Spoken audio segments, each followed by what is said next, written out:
Allez, c'est reparti. Alors, quelques instants, je retourne dans la barre d'options de l'outil rectangle de sélection pour repréciser les fonctions par rapport à la case style, notamment les tailles fixes et les proportions fixes. Alors, donc, je vous répète qu'il y a trois méthodes pour faire une sélection. Soit la méthode ou le style normal, où là, on trace une sélection où on veut, comme on veut, de n'importe quelle taille sur l'image. Donc là, on n'est pas tenu à faire une taille précise. En style normal, je viens où je veux, je maintiens le bouton gauche, je clique sur la souris et je trace ma sélection. Par contre, on a vu que si on prenait le style proportion fixe, là, les cases et les haches apparaissent, elles s'activent. On n'a plus qu'à entrer dans largeur et hauteur, le rapport entre la largeur et la hauteur. Par exemple, par rapport de 2 tiers, par exemple, par rapport de 16 neuvièmes. À ce moment-là, quand on trace la sélection, vous allez voir qu'on va être limité dans nos mouvements. On ne pourra pas faire n'importe quoi. On va être obligé de garder le rapport entre la largeur et la hauteur. Et la troisième possibilité, troisième style, le style taille fixe, où là, on va pouvoir entrer une taille précise en largeur et en hauteur. Donc je vous rappelle que si vous voulez modifier cette taille, on passe dans L ou dans H et on entre la taille bien sûr. Mais avant toute chose, d'abord, choisir l'unité de mesure. Comment? Je répète. Donc à la maison, sur PC et Mac, clic droit dans L et on prend centimètres, millimètres au choix. Et puis, clic droit dans H et on prend même chose, centimètres, millimètres, pixels ou autre. Ça vous empêche d'avoir une case en centimètres, l'autre éventuellement en millimètres. Ce n'est pas idéal, mais ce n'est pas interdit. À l'école, uniquement à l'école, c'est CTRL, clic dans la case. Les flèches entre L et H fonctionnent. C'est-à-dire qu'on peut ainsi permuter, intervertir les cases, de telle manière que le chiffre de L passe à H et inversement. Exemple, j'ai pour l'instant 50 en L et 100 en H. En cliquant sur la double flèche, mes cases sont interverties, sont permutées, et le chiffre de H passe à L et inversement. Je viens sur ma photo, et donc je répète que si vous voulez tracer une sélection lorsqu'on a entré une taille dans les cases, un clic suffit. En cliquant sur la photo, on crée une sélection là où on a cliqué, avec comme point de départ, le point de référence, par défaut, le coin supérieur gauche de la sélection. Et si maintenant, on maintient le bouton gauche et on bouge la souris, là par contre, on crée la sélection et on la déplace. C'est-à-dire qu'en même temps, on la crée et on la déplace. Alors, petite précision par rapport à ce que je viens de vous dire tout à l'heure, qui était donc quand on fait un clic, la sélection se crée à partir de son coin supérieur gauche. Ce n'est pas toujours le cas. On a vu au début du cours et la semaine passée que grâce à la touche Alt, on pouvait soit partir du centre d'une sélection, soit soustraire. Alors, si vous voulez tester, attention, il ne faut donc aucune sélection sur l'image.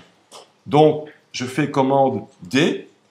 Et puis, si vous voulez faire une sélection créée à partir de son centre, vous devez faire Alt et un clic. Et en faisant Alt et un clic, la sélection est créée. Là où on a cliqué, cette fois-ci, là où on clique, ce ne sera plus le coin supérieur gauche, ce sera le centre de la sélection. Mais encore une fois, attention, il ne faut pas qu'il y ait d'autres sélections. S'il y a déjà une sélection et qu'on refait Alt-clic, là on soustrait la sélection. Donc, sur mon image, il n'y a pas de sélection. S'il y en a une, commande D sur Mac, CTRL D sur PC. Si je fais Alt et 1 clic sur l'image, je crée une nouvelle sélection. Et on a taille entrée dans L et H, largeur et hauteur, et cette fois-ci créée à partir de son centre, et pas à partir d'un coin. Donc uniquement la touche Alt, Alt, clic. Voilà. Alors, petite remarque, si vous créez une sélection trop près du bord de la photo, vous allez voir que la sélection va buter au bord de l'image et ne sortira pas en dehors de l'image. Exemple, je clique vraiment ici au bord droit de ma photo et on s'attend à ce que la sélection soit coupée en deux, mais non, ce n'est pas le cas. La sélection, elle, s'arrête, elle est butée au bord de l'image et que je sois en haut, je sois en bas, je sois à gauche ou à droite, vous avez toujours la sélection qui va s'arrêter au bord de l'image. Vous allez voir qu'on pourra éventuellement la mettre en dehors, la sélection. Et dans le cas présent, quand on clique, même si on clique trop près du bord de l'image, la sélection recule un peu et se replace dans l'image. À ce moment-là, le clic ne correspond ni au coin supérieur gauche, ni au centre, puisque la sélection se décale pour se mettre correctement dans la photo. Voilà, alors attention, de nouveau, je répète, mais si vous laissez style taille fixe, dans 1 heure ou demain, ça restera ainsi.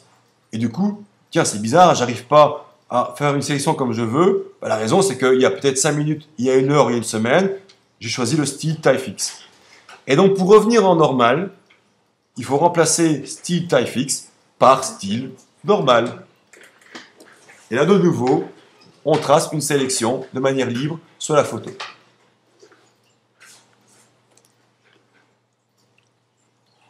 Est-ce que c'est OK pour les 3 styles? On aura les mêmes styles pour l'ellipse. Donc, c'est une case qu'on va revoir à plusieurs reprises. Ce n'est pas uniquement valable pour l'outil rectangle de sélection. Alors, je voudrais, avant d'attaquer le bouton améliorer le contour, vous montrer comment faire pour déplacer une sélection, comment faire pour l'agrandir ou la réduire avant. Donc, avant de finir la barre d'options, on va d'abord voir mise à l'échelle, rotation et également déplacement d'une sélection.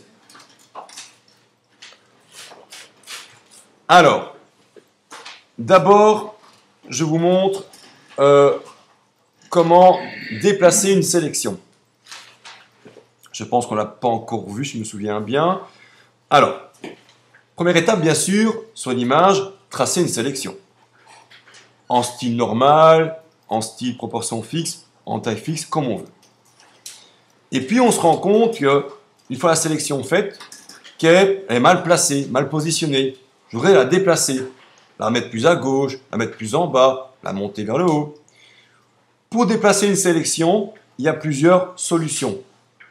La première solution est de garder l'outil de sélection ou de le reprendre dans le cas où on l'aurait éventuellement remplacé par un autre. Exemple, si j'ai pris le pinceau entre-temps, je dois reprendre après l'outil de sélection. Donc, par exemple, je prends mon pinceau, je peins dans ma sélection, je vais maintenant déplacer ma sélection, je reprends l'outil rectangle de sélection, et là, on va pouvoir déplacer la sélection. Pour déplacer la sélection, attention, je précise, pour l'instant, en tout cas pour l'instant, uniquement la sélection vide, à savoir pas encore l'image qui est à l'intérieur. Pour déplacer la sélection vide, et donc pas l'image qui est dans la sélection, on vient où on veut dans la sélection. Alors ça peut être à l'intérieur ou même sur le bord. Le bord, c'est un peu risqué. Vous venez carrément à l'intérieur, n'importe où. On maintient le bouton gauche et on déplace la sélection. Donc pour déplacer une sélection, on garde ou on reprend l'outil de sélection, en l'occurrence pour l'instant l'outil rectangle. On vient dans la sélection où on veut ou sur le bord. On maintient le bouton gauche et on déplace la sélection vers la droite, vers la gauche. On la repositionne au bon endroit. Une remarque, si comme moi, vous avez trait dans la sélection, vous avez fait une retouche, la retouche ne bouge pas elle.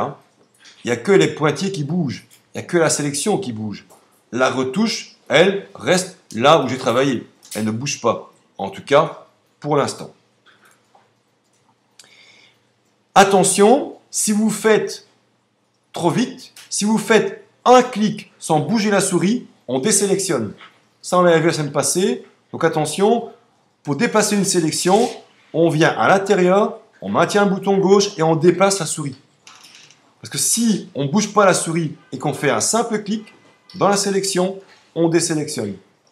D'ailleurs, petite parenthèse, je vous rappelle que pour désélectionner, c'est un clic en dehors de la sélection, en dehors, ou maintenant un clic à l'intérieur.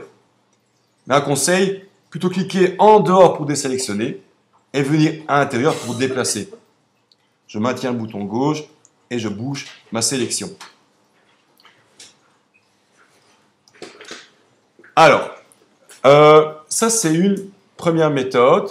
donc de garder ou de reprendre l'outil de sélection et de venir dans la sélection et la déplacer.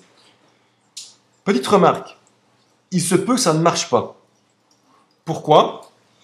Parce que si éventuellement vous n'arrivez pas à dépasser la sélection, la raison, vous avez peut-être dans la barre d'options en haut à gauche choisi le deuxième, troisième ou quatrième bouton. Et dans ce cas de figure, on pense déplacer, mais en fait, on ajoute avec le second bouton, on soustrait le deuxième et on garde la partie commune avec le troisième. Donc attention, ça veut dire que si vous voulez déplacer, il faut absolument être sur le premier bouton, le bouton de nouvelle sélection. Je fais l'expérience, je prends le premier, je viens dans la sélection, je la déplace. Je prends le deuxième, je viens dans la sélection, et là, ça n'a rien à voir, j'ajoute une sélection. Donc, vous ne saurez pas dépasser une sélection si, dans la barre d'options, vous avez choisi le deuxième, troisième, quatrième bouton. Voilà pourquoi je dis de prendre plutôt toujours le premier bouton et de retenir les touches majuscules, Alt, pour ajouter et enlever. Ça n'a pas de problème au moins.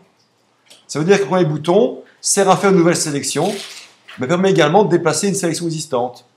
Donc je prends bien le premier bouton des 4, je viens à l'intérieur et je déplace. Ça, c'est un déplacement haut, bas, gauche, droite, un peu où on veut. Si maintenant vous voulez un déplacement plus précis, vous pouvez enfoncer les flèches du clavier. On a sur le clavier à droite les flèches directionnelles, les flèches haut, bas, gauche, droite. Et en enfonçant une de ces flèches, la sélection va monter, va descendre, va aller à droite ou à gauche. Là, c'est plus un déplacement de précision. Un peu à gauche, un peu à droite. Fatalement, la flèche haut, on monte. La flèche bas, on descend. La flèche droite, on va à droite, bien sûr. La flèche gauche, on va à gauche. Donc là, c'est vraiment un déplacement de précision. Un peu en haut, un peu en bas, un peu à gauche, un peu à droite. Pour un déplacement plus grand, pour aller plus loin, là, on vient à l'intérieur, on maintient le bouton gauche et on déplace. Petite remarque, à chaque pression d'une des flèches, on déplace pixel par pixel. C'est un léger déplacement, très très lent. Mais si vous additionnez une des flèches plus majuscule, donc Shift ou majuscule plus une des flèches, là on dépasse plus rapidement. Par défaut, à l'origine, c'est 10 pixels. Donc on dépasse beaucoup plus rapidement, parce qu'on maintient Shift, donc majuscule, plus la flèche bas ou la flèche haut. Vous allez voir que apparaîtra le plus pour ajouter. Mais c'est pas grave. Majuscule, flèche droite, je pars à droite plus rapidement. Majuscule, flèche gauche, je pars à gauche plus rapidement. C'est-à-dire que sans majuscule, le déplacement est plus lent. Avec majuscule, il est plus rapide. Vous pouvez aussi enfoncer une des flèches. Si on maintient une des flèches enfoncée, ça glisse. Ça glisse doucement avec une des flèches. Ça glisse plus rapidement quand on maintient en même temps une majuscule et une flèche. Donc le fait de maintenir une majuscule plus une flèche, on a un glissement un peu saccadé par moment. En tout cas, il y a un glissement de la sélection vers le haut, vers le bas, vers la gauche ou la droite. Ces deux méthodes pour déplacer une sélection, soit où on veut en venant dans la sélection, soit plus précis en utilisant les 4 flèches du clavier. Ou du moins, en tout cas, une à la fois. Ce n'est pas 2 ni 3 en même temps, c'est une flèche à la fois. Ces deux méthodes sont deux méthodes pour déplacer une sélection une fois qu'elle est tracée, une fois qu'elle est réalisée. Mais on peut également déplacer une sélection au moment où on trace la sélection, au moment où on la dessine. Par exemple, on fait une sélection et on se rend compte qu'on est mal parti, qu'elle est mal positionnée, qu'elle est mal placée. Eh bien, on pourrait très bien la redéplacer au moment où on la dessine, au moment où on la trace.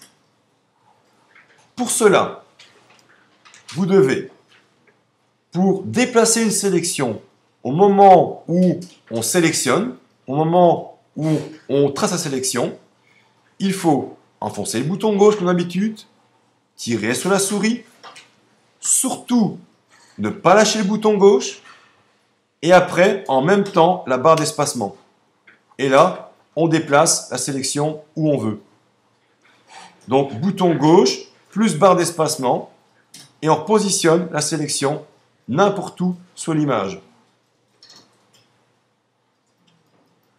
Donc, attention parce que si vous lâchez le bouton gauche, ça ne fonctionne plus.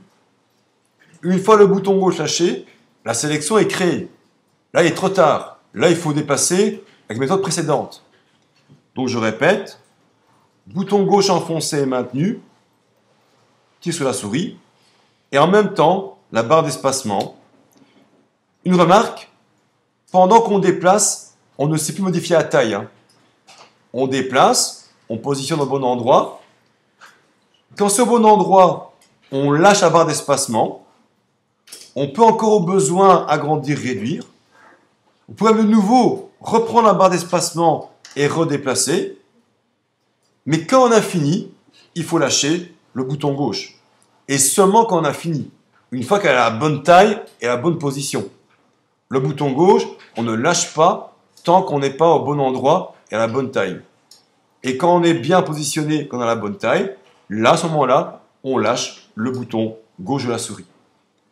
Parce que le fait de lâcher le bouton gauche, ça veut dire qu'on a fini la sélection. Elle est finie. Elle a la bonne taille et le bon endroit. Alors, attention, un petit rappel du premier cours. Si vous faites après la barre d'espacement, ça n'a plus rien à voir. Là, c'est la main qui apparaît. Et là, c'est l'image qui va bouger et pas la sélection. Donc, ça fait longtemps. Certains ne l'avaient peut-être pas vu, d'autres l'avaient vu il y a longtemps. Je rappelle que la barre d'espacement, quand on ne fait rien, appelle l'outil main. Et là, ça n'a rien à voir. L'outil main permet de naviguer dans la photo. Et comme ça fait déjà longtemps et que tout le monde n'était pas là, attention, il se peut que ça ne fonctionne pas. Pourquoi? Parce que pour que ça fonctionne, il faut zoomer sur la photo. Si l'image est plus petite que la fenêtre qui la contient, c'est mon cas ici, la barre d'espacement n'a aucun intérêt. Par contre, je zoome sur la photo, exemple, commande plus, et je maintiens la barre d'espacement. Là maintenant, la main est intéressante, l'image bouge. Et une remarque aussi à la sélection. La sélection, comme elle est attachée à la photo, elle bouge en même temps. Donc, pour résumer et faire simple, la barre d'espacement, lorsqu'on la maintient, lorsqu'on crée une sélection, a pour but de déplacer la sélection. Donc, la barre d'espacement, au moment où on crée une sélection, égale déplacer la sélection. Et la barre d'espacement, dans tous les autres cas, quoi qu'on fasse, elle appelle l'outil main, et là, c'est l'image qui bouge. Et si l'image ne bouge pas, il faut zoomer sur la photo, et après, on enfonce la barre d'espacement, et on navigue. Rappelez-vous, ce n'est pas la seule méthode. On a vu au moins 10 méthodes différentes pour naviguer. Je ne rappelle pas d'ailleurs. Mais voilà, un petit rappel, la barre d'espacement. Voilà, donc on peut donc, à l'avenir, déplacer une sélection soit au moment où on la trace, ou soit une fois qu'elle a été tracée. Ça, on ne sait pas encore faire avant. Ça, on ne sait pas encore déplacer avant de la créer. C'est pas encore possible, ça. On sait le faire pendant, on sait le faire après. Bien sûr, pas encore avant. Vous allez voir qu'il y a une autre méthode, dans quelques instants. Mais avant, est-ce que c'est OK pour venir dans la sélection, les flèches du clavier et la barre d'espacement au moment où on trace la sélection? Sûr? Donc le but, c'est placer la sélection au bon endroit, la repositionner, la mettre là où je veux travailler sur la photo. Alors, je vous montre maintenant une autre possibilité, et en même temps, vous allez voir comment faire pour agrandir et réduire une sélection.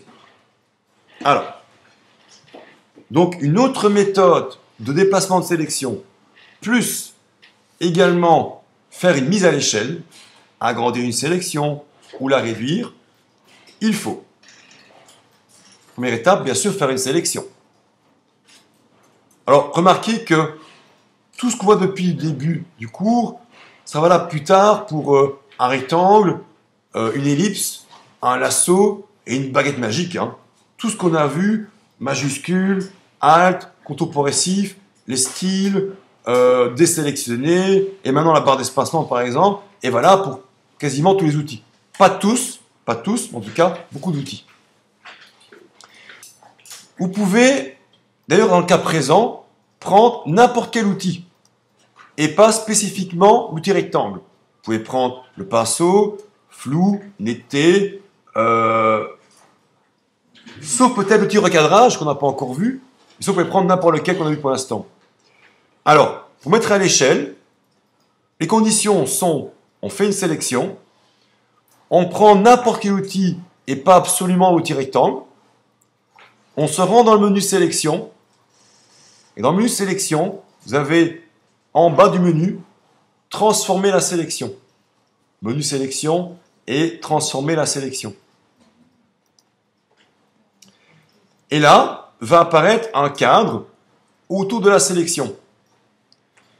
Et en venant sur les pavés, les carrés à droite et à gauche, vous allez pouvoir jouer sur la largeur de la sélection. En venant sur le pavé en haut ou en bas, sur la hauteur, on peut ainsi agrandir ou réduire.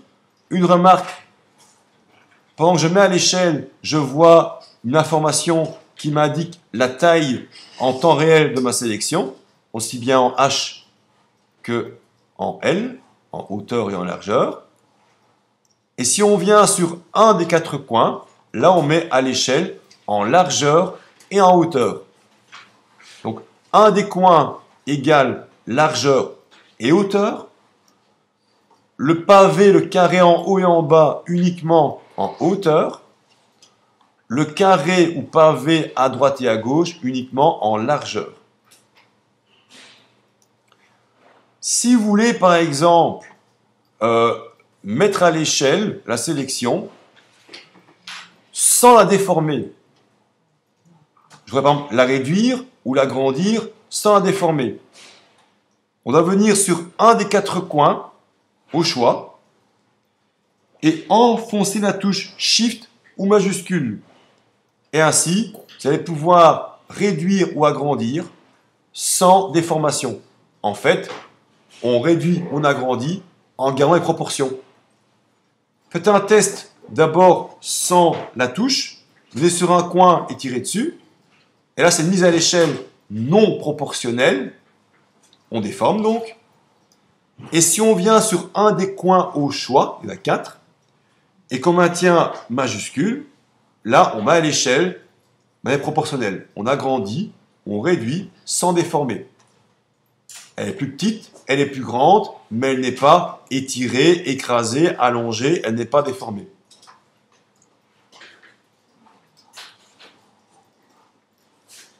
Si vous venez, par exemple, sur le pavé à droite, vous allez voir qu'il n'y a que ce pavé qui bouge. Le pavé en face, le carré en face, lui ne bouge pas, il reste fixe. Inversement, si je viens sur le carré ou le pavé à gauche, le carré en face reste fixe. Ça veut dire que si je tire à droite, ça ne bouge pas à gauche.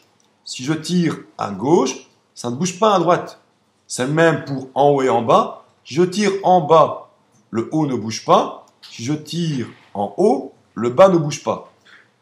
Donc, ça veut dire qu'on peut tirer sur un côté à la fois.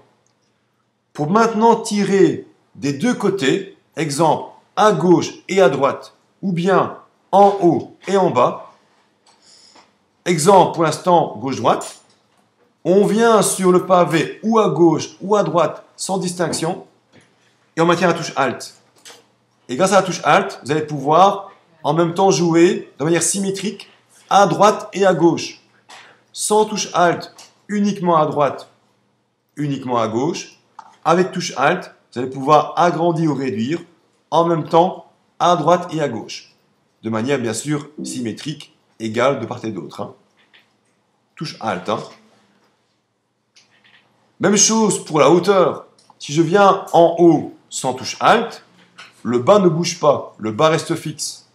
Je viens en haut avec touche Alt, le haut et le bas vont en même temps se déplacer. Je pourrais ainsi mettre à l'échelle, en hauteur, à la fois en haut et en bas, dans les deux sens. Haut, bas, sans touche Alt, uniquement haut ou uniquement bas.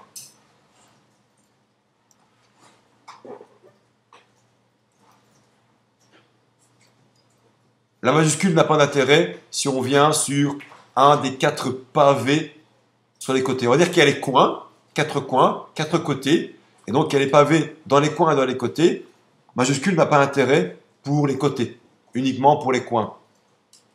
Je rappelle qu'un coin avec majuscule permet d'empêcher la déformation. Ça garde les proportions.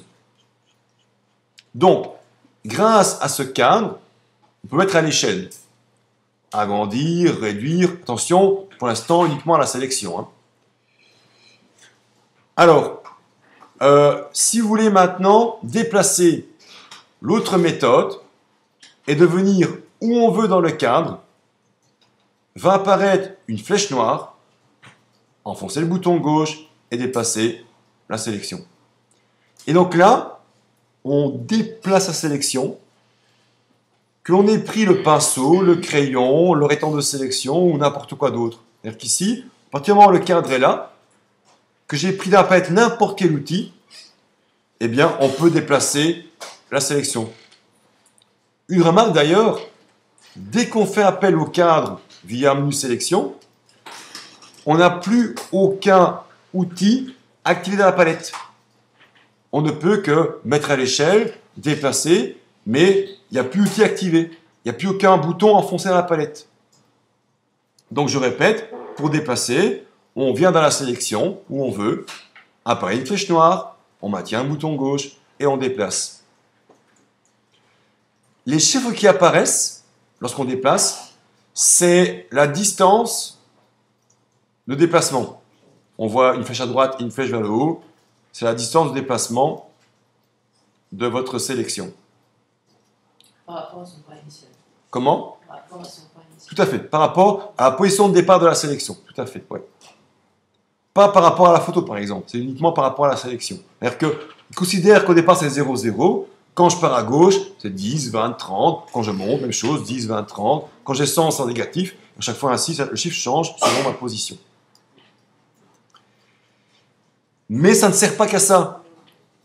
On peut aussi, non seulement faire la mise à l'échelle et le déplacement, mais également faire la rotation.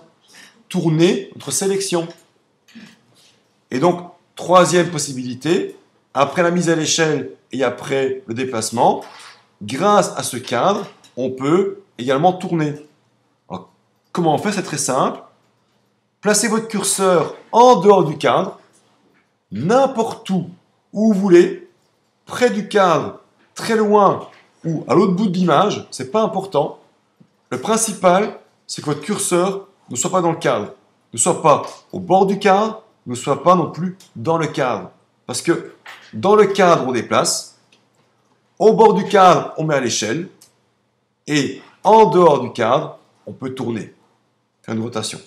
Donc je viens où je veux en dehors de mon cadre, va apparaître une double flèche noire courbée. On voit ici. Je maintiens le bouton gauche et je tourne. Faites un mouvement avec votre souris de rotation et vous allez voir que le cadre va tourner et donc bien sûr aussi la sélection, c'est le but. Hein, puisque le cadre, on va dire, est attaché à la sélection et en tournant le cadre, la sélection tourne également en même temps. Vous allez voir que quand on tourne, on voit le cadre et on voit la sélection. Ainsi, on peut voir avant et après. Donc, à partir du moment où je tourne, je vois encore ma sélection et je vois le cadre. En lâchant le bouton gauche, la sélection se tourne et là, elle se repositionne sur le cadre. Ainsi, on peut comparer avant et après. On peut comparer le cadre qui est après et la sélection qui est avant. Et quand je lâche, les deux ne font plus qu'un. D'ailleurs, je ne l'ai pas dit, mais même chose, quand on met à l'échelle, on voit encore la sélection et on voit le cadre. Le cadre m'indique la future taille et la sélection, l'ancienne taille. Et quand je lâche, la sélection s'adapte au cadre. Je réduis, la sélection reste grande, et quand je lâche, elle est réduite. Quand je tourne, elle ne tourne pas, et quand je lâche, elle tourne. Si on peut comparer avant et après. Et donc, grâce à ce petit cadre, on peut donc faire 3 choses déjà pour aujourd'hui, les plus importantes, qui sont déplacer, mettre à l'échelle et tourner.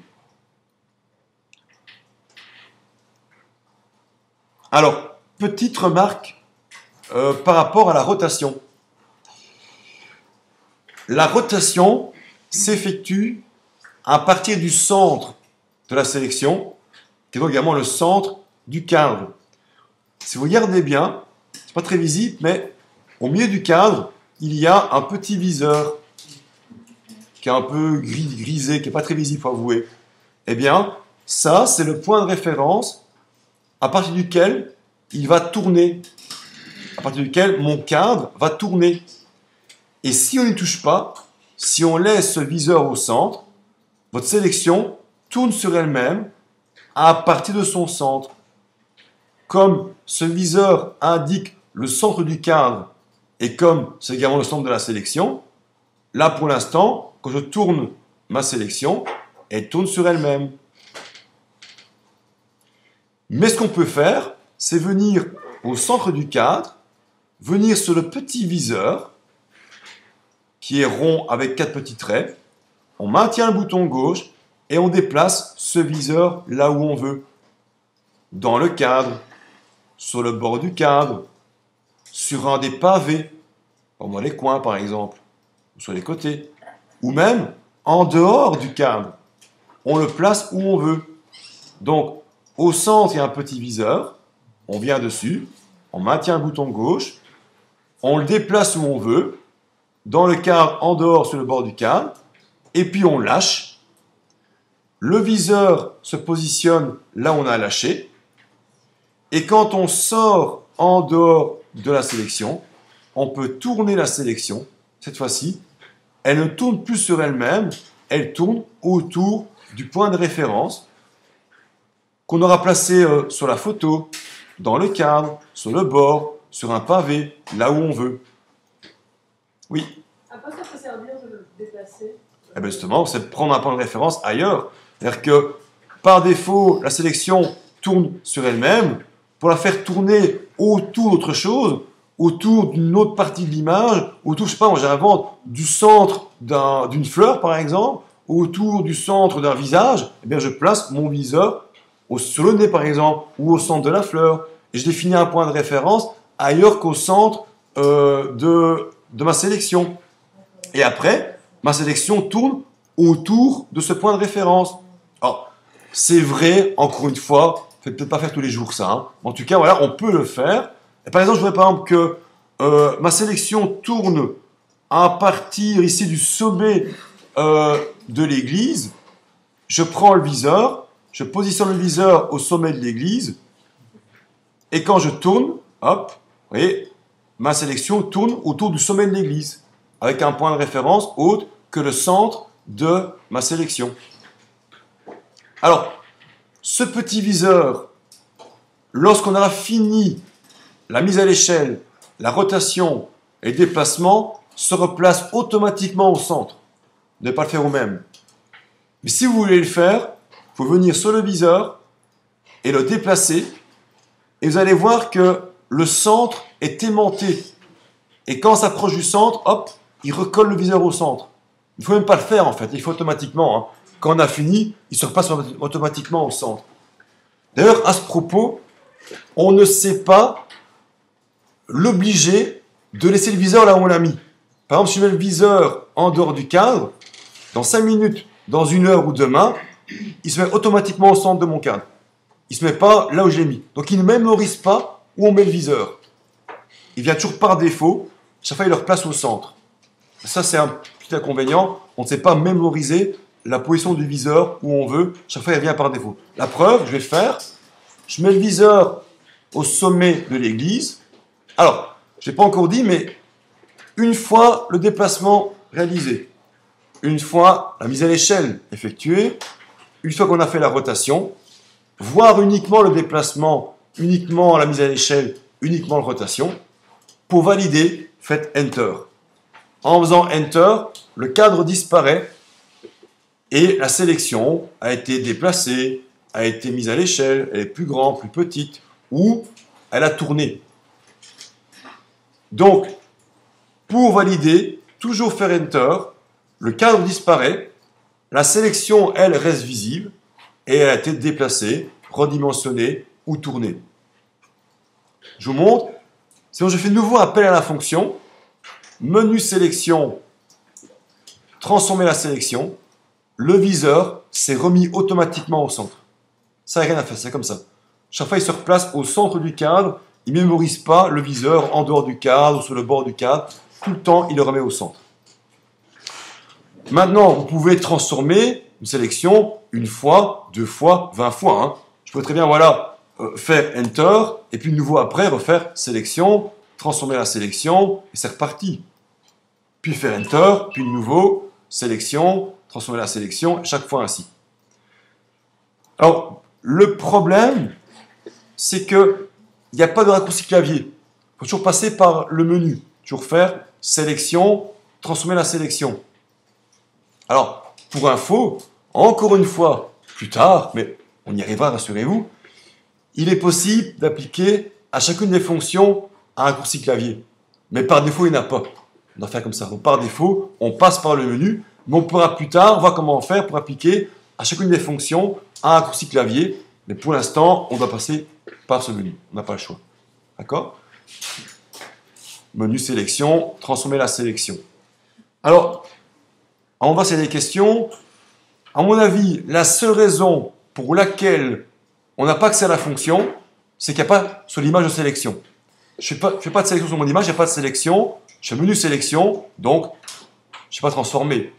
Je fais une sélection, menu sélection, et là je peux transformer. Donc à ma connaissance, la seule raison, si on ne peut pas transformer, c'est qu'il n'y a bien sûr pas de sélection sur l'image. S'il y en a une, on peut la transformer. Retenez aussi que ce qu'on vient de voir là s'appliquera plus tard à tout.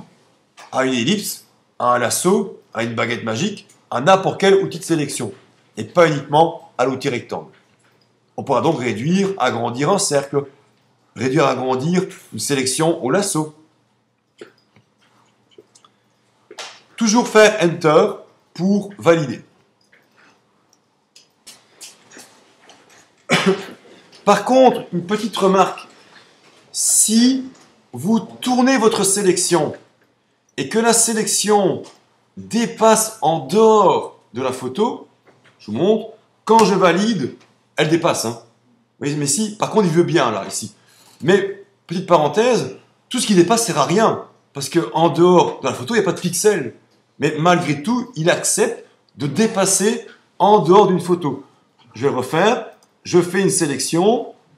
Menu sélection, transformer la sélection.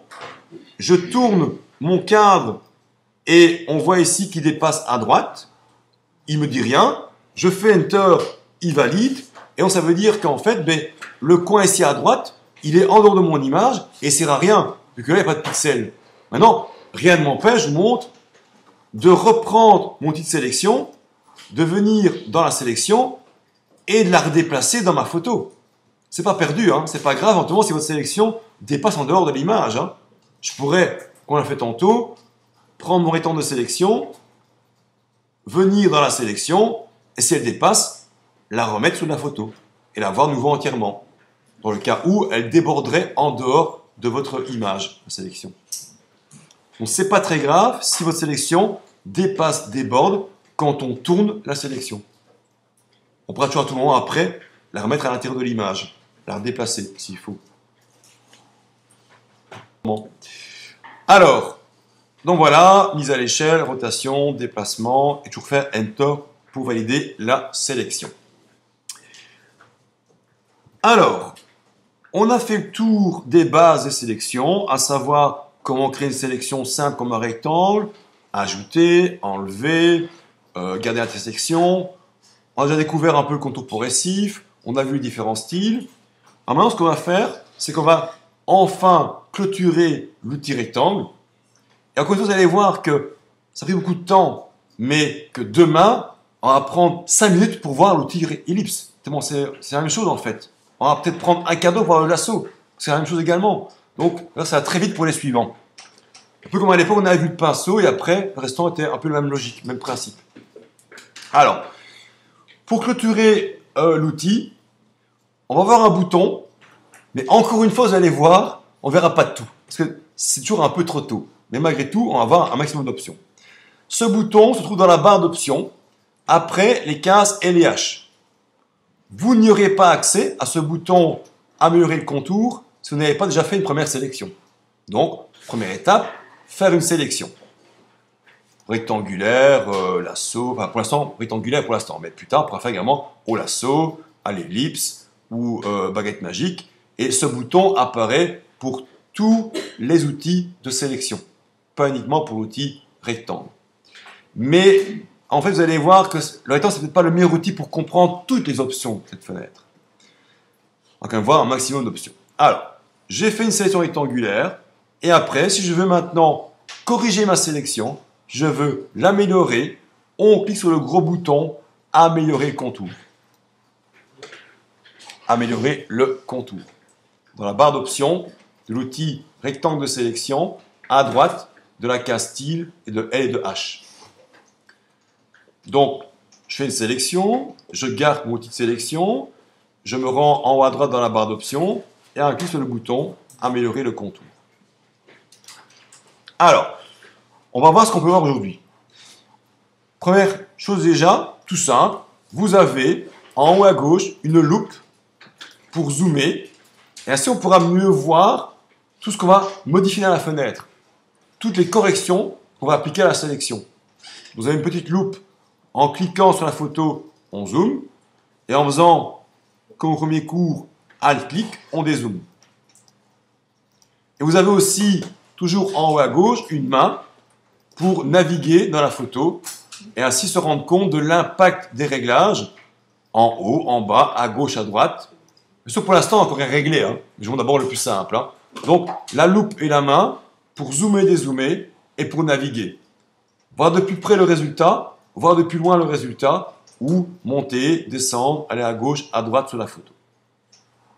Alors, peut-être un petit peu zoomer quand même pour voir un petit peu ce qui se passera sur notre photo. Alors, déjà, premier constat. L'image n'apparaît pas logiquement normalement. Je dis bien logiquement. Tout dépend comment la fenêtre est paramétrée. Mais donc, par défaut, logiquement, vous allez voir la photo avec, je pense, du blanc sur la photo.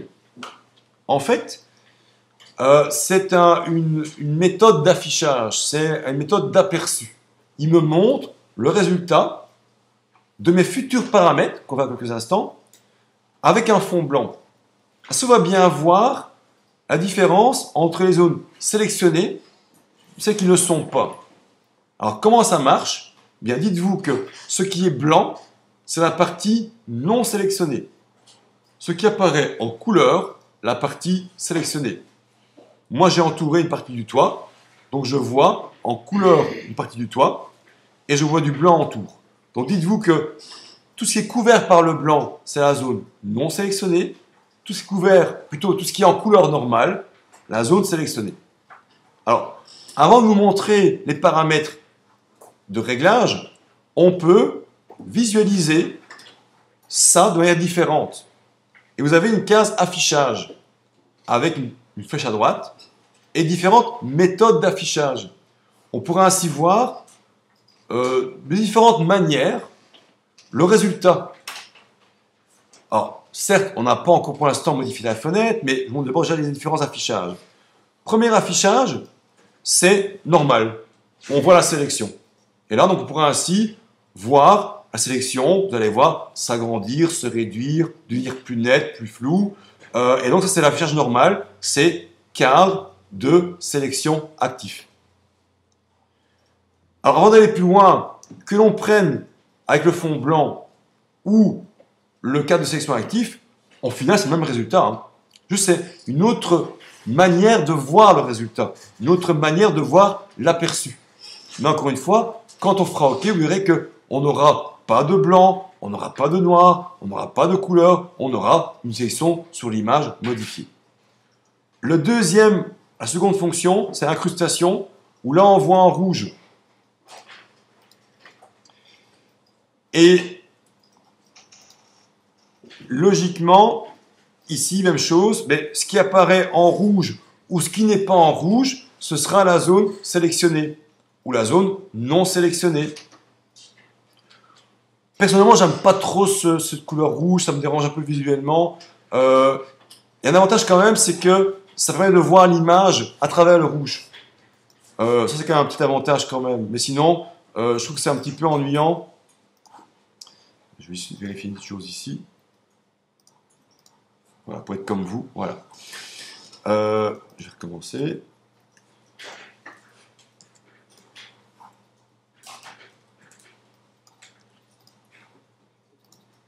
Voilà. Donc, pour être comme vous, j'ai donc du rouge partout et une zone qui n'est pas rouge.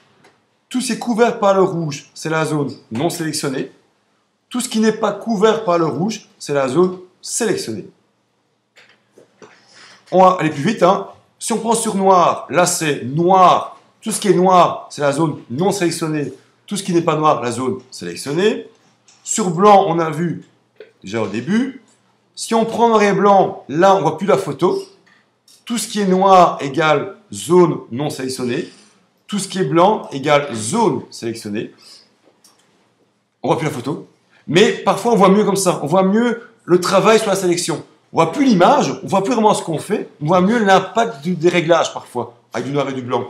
Parce qu'on voit vraiment que ça, on n'est pas gêné par la photo. Mais c'est vrai qu'on ne voit pas ce qu'on fait. C'est vraiment dans le vide, quoi. C'est vraiment... Si vous prenez sur calque, ça, on n'a pas encore vu les calques. Mais sur calque, c'est la sélection est autour du vide.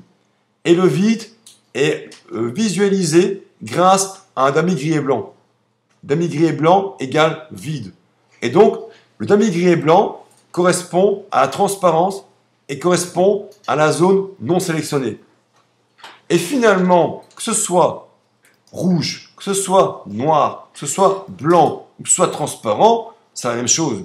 C'est, on voit la zone activée, et celle qui ne l'est pas. Puis vous avez également affiché le calque, où là, ben, vous ne voyez rien. Vous ne voyez même pas la sélection. Donc là, vous allez régler sans voir le changement. Vous ne verrez pas ni noir, ni rouge, ni blanc, ni sélection. Et là, on va régler un peu à l'aveugle. Donc, ce n'est pas non plus la meilleure méthode. Moi, je vous conseille, en tout cas peut-être ici, pour travailler en classe, de prendre sur blanc, comme par défaut. Parce que blanc, ça tranche bien, et on voit bien la différence entre le blanc et la photo. Vous pouvez prendre éventuellement le noir, si vous voulez préférer éventuellement, hein, mais souvent, moi j'aime bien le blanc, parce que le blanc, il faut contraste très fort, et on voit bien la différence. Alors, et c'est avec le blanc, en tout cas pour l'instant. Alors, ici, que peut-on voir à ce stade? On peut voir en dessous, ce qui est régler le contour. La case rayon, on pourra la voir demain lorsqu'on aura vu le lasso. Ici, aujourd'hui, c'est peut-être pas idéal pour comprendre cette fonction-là. Par contre, tout ce qui est lissage et le restant, on voit maintenant. Alors, lissage, vous allez voir, avec le curseur ou la case, il va lisser les coins du rectangle. Ça veut dire que lorsqu'on aura une sélection avec des angles, une sélection avec des angles droits, des pointes, il va adoucir, il va arrondir les angles ou les points de sélection. Alors attention ici, avec le rectangle, il faut quand même mettre un chiffre assez important avant voir le résultat. Peut-être mettre 70, 80, même carrément mettre 100 pour bien voir que les angles vont s'arrondir. Donc ainsi, en fait ici, il lisse, il arrondit les coins d'une sélection. Vous verrez par exemple que sur un cercle, ça n'a pas d'intérêt. Par contre, sur un rectangle, on peut ici vraiment arrondir les coins. Donc lissage égale arrondir les angles, les pointes. Et on va encore mieux voir, mieux comprendre demain quand on fera des sélections au lasso, avec plein d'angles et plein de pointes, avec des angles différents, aigus, obtus, ainsi de suite. Ici, c'est peut-être pas encore très très visible. Alors, mettez le maximum, mettez 100. faites OK pour un peu voir ce qui s'est passé. Donc mettez 100 en lissage, faites OK. Que constate-t-on déjà? C'est que quand on fait OK, il n'y a plus de blanc, il n'y a plus de rouge, il n'y a plus de noir, il n'y a plus de transparence, on retrouve l'image originale. Donc, ce qu'on vient de voir avec l'aperçu, c'est temporaire. C'est tant qu'on est dans la fenêtre. Et en fait, on peut peut-être mieux voir avec du rouge, mieux voir avec du blanc, mieux voir avec du noir. Ça, c'est au choix, on prend ce qu'on veut. Moi, je prends souvent du blanc, mais après, c'est au choix. Mais encore une fois, quand je fais OK, la fenêtre se referme. Je vois la sélection modifiée. Ici, les coins arrondis.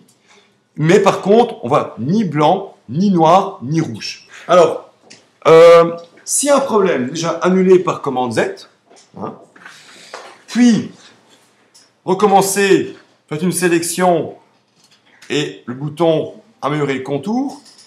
En fait, je n'ai pas dit parce que j'ai oublié qu'il fallait vérifier en bas. Mais en bas de la fenêtre, il y a sortie.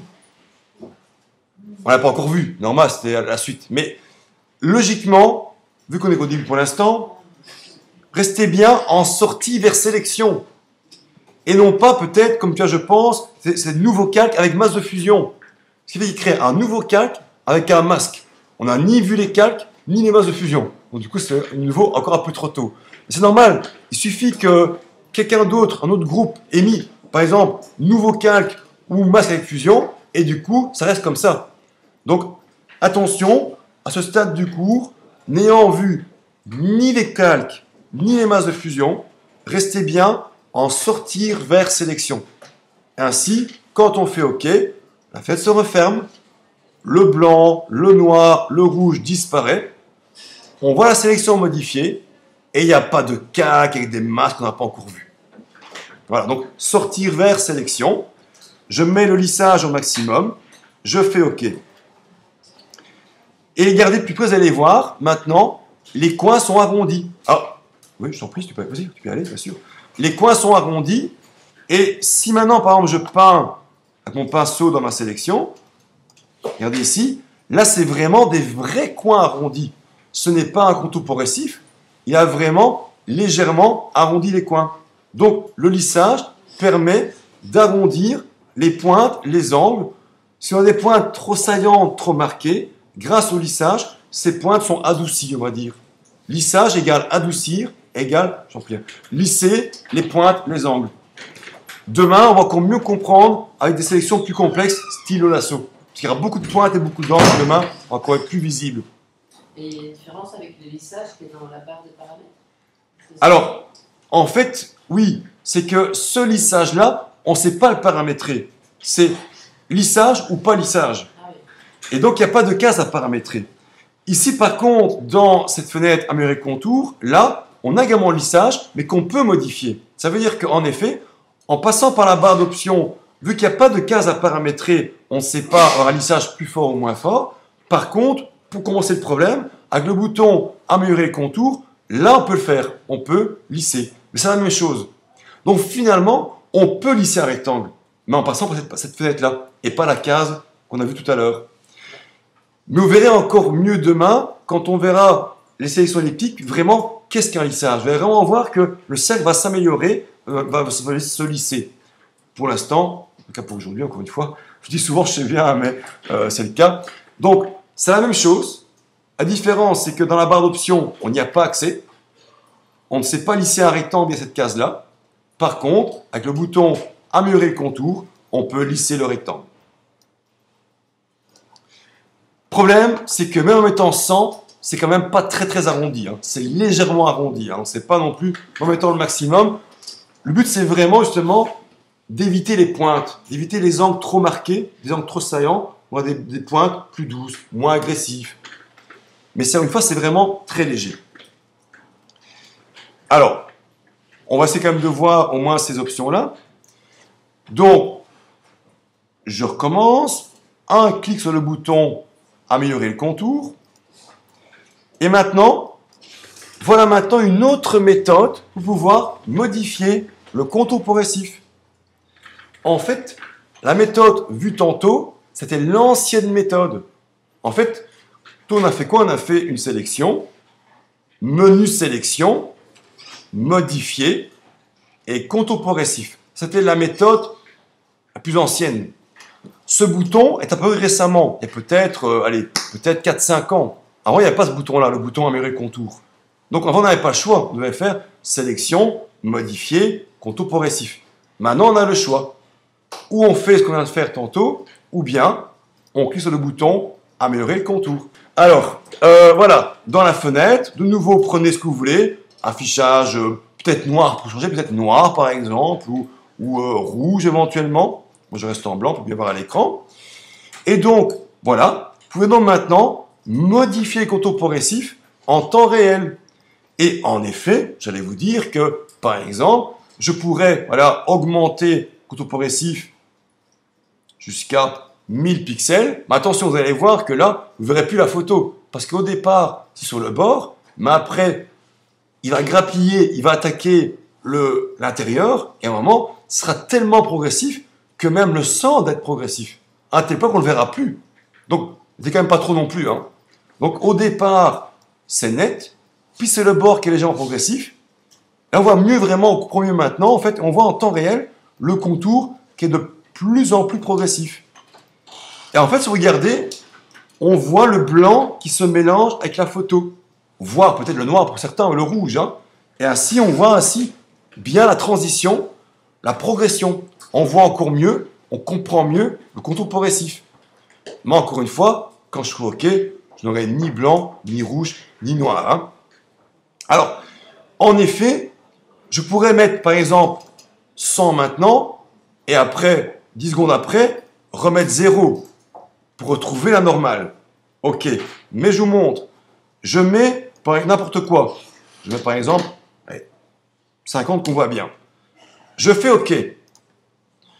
Je repasse sur le bouton améliorer contour, et là, vous ne pourrez plus revenir à 0. Parce qu'il va considérer mon 50 comme le 0. Et donc attention, pour résumer, il n'est pas possible de revenir à 0 avec un contour progressif. Même via ce bouton. Je vais le refaire pour vous montrer. Hein. Donc, au départ, je fais une sélection sans contour progressif. Donc, c'est net. Je clique sur le bouton améliorer contour. Je peux augmenter le contour progressif, voilà, ou diminuer, voire mettre 0. Et là, je retrouve ma netteté. Mais si maintenant, je règle et que je valide, il va considérer par exemple ce paramètre comme le paramètre par défaut, le 0. Exemple, si je mets 30 en contour progressif et que je fais OK, si maintenant je refais appel au bouton et à la fonction, vous voyez maintenant, le 0, pour lui, c'est l'ancien 30. Tout ce que je peux faire, c'est encore plus augmenter, mais quand je mets 0, c'est pas net. Ça revient à mon 30 de tout à l'heure. Donc, on peut toujours aller plus loin, augmenter, mais on ne sait plus diminuer. Vous voyez, parce qu'il additionne en fait, et c'est de pire en pire, c'est de plus en plus progressif.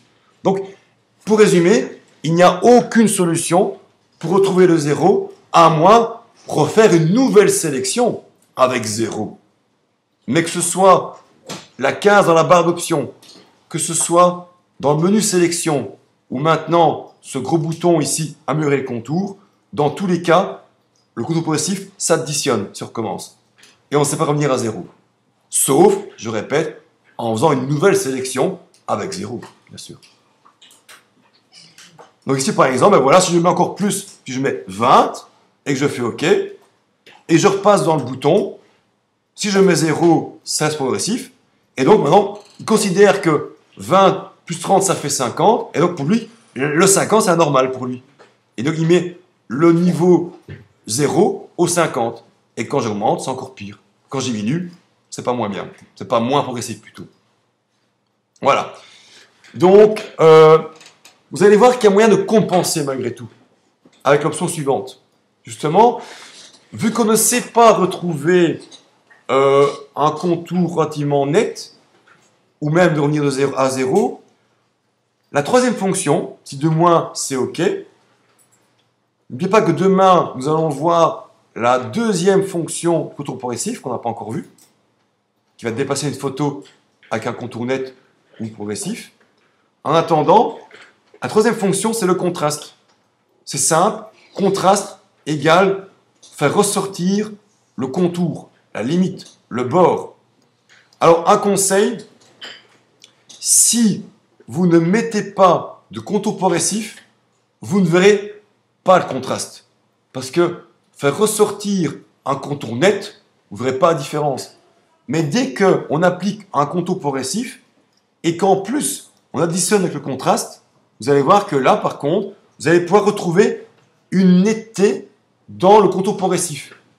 Alors peut-être pas parfaitement net et à des angles, mais en tout cas, en poussant le contraste assez fort au maximum, on retrouve quand même une netteté et on retrouve presque, je dis bien, une sélection nette avec presque des angles.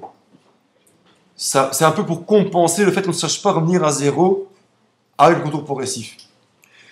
Et donc, à la base, ça sert à quoi? C'est que si on trouve que le contour est trop progressif, on pourrait, pour compenser le problème, plutôt que de diminuer le contour progressif, augmenter le contraste. En augmentant le contraste, le contour va ressortir, va être mis en évidence, et en mettant le maximum, il va être net. Vous allez voir que même si on met contraste à 100 et 0 contour progressif, on aura toujours, je vous montre, un léger flou. Un léger, hein. Pas très très flagrant, mais un léger flou malgré tout, parce que rien à faire, il y a quand même au départ un contour progressif. Donc même en mettant contraste au maximum et 0 en contour progressif, c'est pas tout à fait net. C'est pas aussi net qu'au départ. Il n'y a rien à faire. Donc on ne sait pas réellement compenser ce problème du fait qu'on ne sait pas revenir à 0 en contour progressif. Donc, contraste, faire ressortir, accentuer le contour, le bord de la sélection. Alors, décalage du contour, c'est pour agrandir ou réduire la sélection. On a vu qu'on pouvait faire, je vous rappelle, menu sélection, transformer la sélection, et après, avec le cadre, mettre à l'échelle. Une autre méthode est de passer par ce bouton améliorer le contour et de jouer avec le décalage du contour. Alors, si on pousse le curseur vers la droite, on va agrandir, on va étendre. Si on pousse le curseur vers la gauche, on va réduire, on va contracter. Il faut même dire à droite, on dilate, à gauche, on contracte. D'ailleurs, avant, la version ancienne était marquée en dessous, dilaté, contracté. C'est plus le cas maintenant, ils l'ont enlevé, mais donc à droite, on agrandit ou on dilate, à gauche, on réduit ou on contracte. Et là, donc, c'est une manière de réduire et d'agrandir sans passer par ce cas de transformation. Et on passe vraiment, attention, il agrandit ou il réduit, il dilate ou il contracte dans les quatre directions, hein.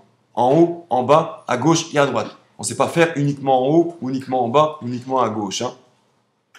Et donc, avec un chiffre négatif aussi, il contracte. Avec un chiffre positif, il dilate. Ce réglage fonctionne avec ou sans contour progressif. Ce n'est pas obligatoire. J'ai mis 0 contour progressif, 0, et ça marche, hein. Et donc, pour résumer, le lissage, c'est pour adoucir, arrondir les pointes et les angles. Contour progressif, on l'a vu, c'est pour avoir soit un bord net ou une progression dans le contour, un contour progressif.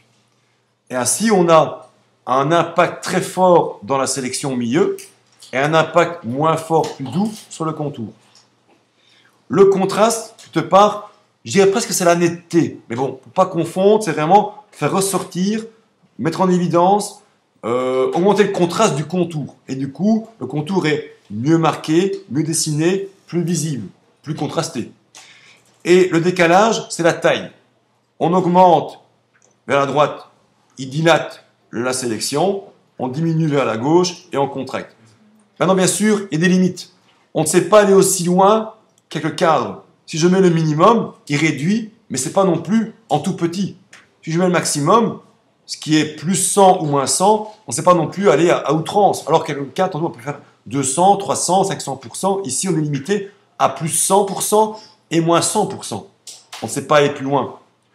Donc, on va dire, en fait, cette case, c'est plus de l'affinage. On affine le résultat. On agrandit un tout petit peu, on redit un tout petit peu. Par exemple, on fera un cas pratique. À mon avis, peut-être déjà la semaine prochaine. Par exemple, je sélectionne un élément sur une photo. Par exemple, imaginez que j'ai un personnage sur un fond blanc. Et j'entoure le personnage.